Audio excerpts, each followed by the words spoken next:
Siyempre, una, galing ng teammates na, galing mga teammates ko. Sobrang gagaling talaga nila.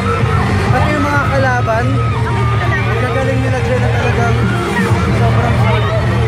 Sila, naging masaya nila kasi ayun, naging dikit yung laban, naging yung mga tao, naging nakakabahin na ron.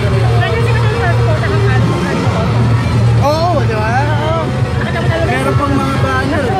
Nakakahiya, pero siyempre sobrang touch naman ako sa akin. Daniel, anong preparation ginawa mo to win? Anong preparation? Oo nga, Daniel. Chamba. Di nga. Nakachamba tayo. Pero, ganda, ang ganda. Hindi ako mapagsalita. Wait, ang saya ko eh. Daniel, naka 17 or 19 points ka. Ano masasabi mo? MVP. Thank you God.